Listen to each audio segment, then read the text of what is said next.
Hello again, everyone. I'm Raj Malhotra, ITPM Senior Trading Mentor. Hope you guys are enjoying the heat wave in both the temperature and in the markets.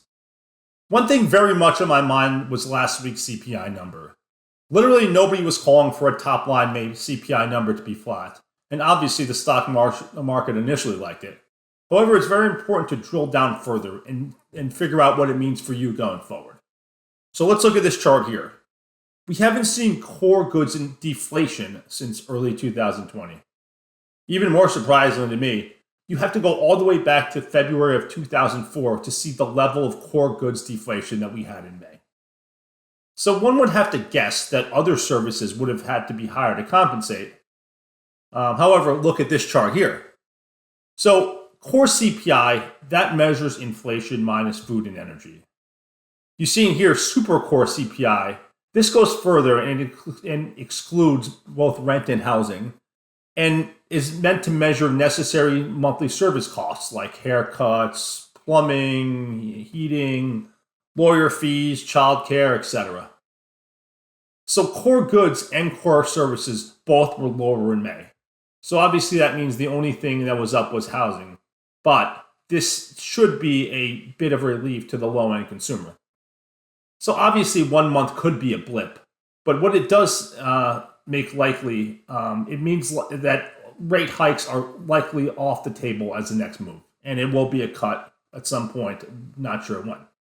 So if this sustains, who benefits? Well, obviously with lower goods and services, people like me who own their home, so my monthly cost is not going higher, but my monthly bills are going flat to down. So it's important. Look at this chart here. So if you look at the very long term now, to look at it in the big picture and take a little bit of perspective, the inflation rate has actually normalized after the COVID surge. And now the current rate of inflation looks very mild relative to history. Now, obviously, prices went up a lot in the interim. So, however, if they do settle around here, maybe the Fed actually did pull off that soft landing that most people thought was impossible. Again, though, what this really does is this really does help the wealthy because all the wealthy had asset inflation in the last 3+ years, and lower income people really didn't, because most of them don't have stocks or don't own their home, and they've all suffered through higher prices. So all that means is the wealth disparity has increased and is here to stay.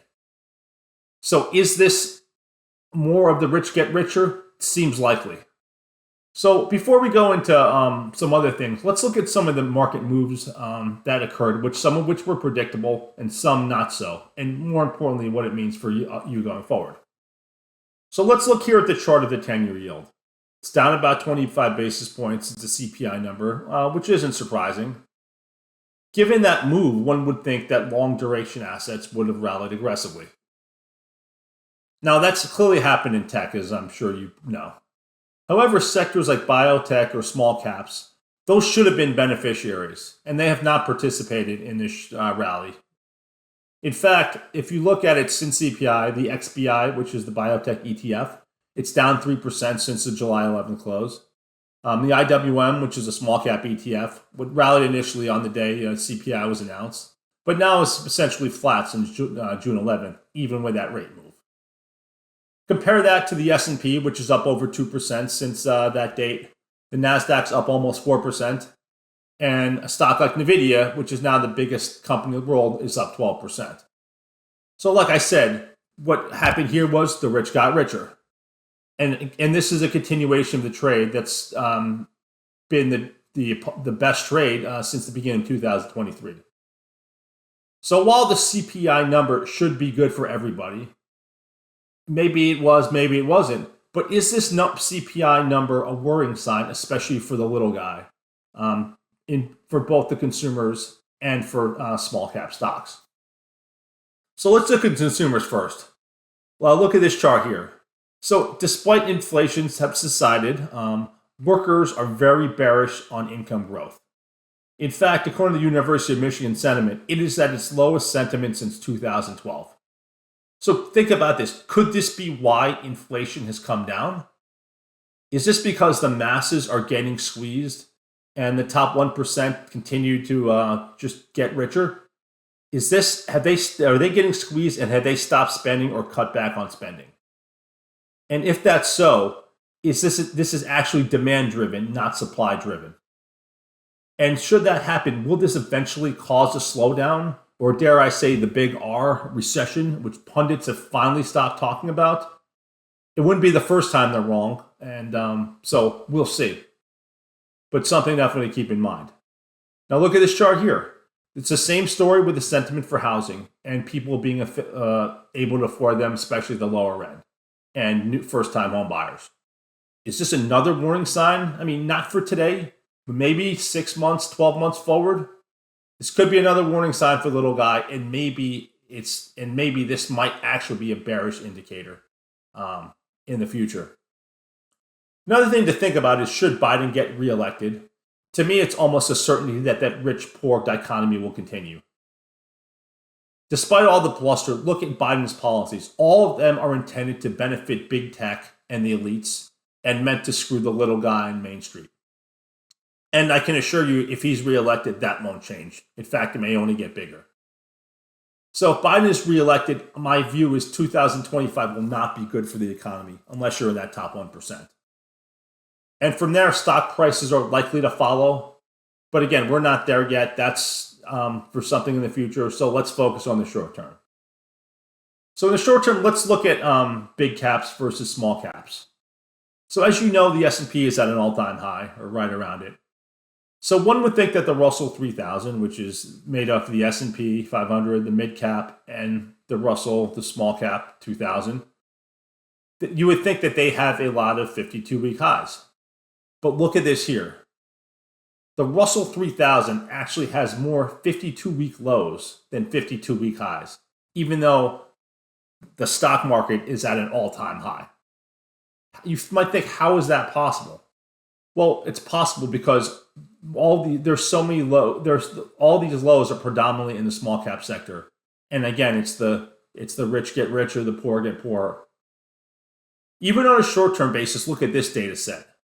17% of the Russell 3000 are now at a 3-month low. And that's the most since April. And that's when the market had a mini correction. So even with this run up in the market, 17% of the stocks are at a 3-month low, have not participated. And this is likely to continue in my mind. I had been bullish on the catch-up trade of small caps. Maybe when the rate cuts happen, this catch-up trade will occur, but right now it just doesn't seem in the cards. One thing I hear is, you might think that the top 10 stocks in the S&P are too big a percentage of the index. Now, it is at an historical high, no doubt, but not as much as you think. Look at this chart here. This is a chart of the 10 biggest stocks as a percentage of the S&P 500 since all the way back in 1880. It's about 30. Today, the top 10 stocks are about 34% of the index, but it was 33% in 1963, so not a big outlier. And also, when these stocks were too much of the index, it did not mean a market reversal, despite what some people are saying. In both 1955 and 1963, the top 10 stocks were 32% of the index, and that bull market remained until 1973. The heavy concentration, what happens is it tends to increase in bull markets, which is exactly what happened, and tends to decrease in bear markets. So in this concentration generally decreases because new industries develop importance, and also it increases when industries start to dominate the economy, which is exactly what's happened in the US here with big tech, semis, and AI. So this concentration is not a bearish indicator in my mind, despite what many people might be saying to you. The good news for all of you is, no matter what you think of the market here, the VIX is an absolute gift here to put on option trades. Look here at this level of VIX. It's basically at 5-year lows. And you can set up great risk rewards for little premium, whether you want to play bullish or bearish trades. Good risk reward even exists in mega cap names like Apple and Meta. I don't normally look to big caps as a trade because I think there's limited upside. But as a trade ID, if you're looking for one stock to join the club that might be the next big cap tech to become a mega tech, Uber is squarely on my radar. But I don't want to sit here and talk about Uber today because that's boring. I want to talk about something more interesting. Let's look at a stock called Transmedics, ticker TMDX. This company is literally transforming the organ transplant industry, whether it be lungs, hearts, livers. This company has a huge total addressable market, and it's definitely only the beginning. It doesn't even exist internationally yet.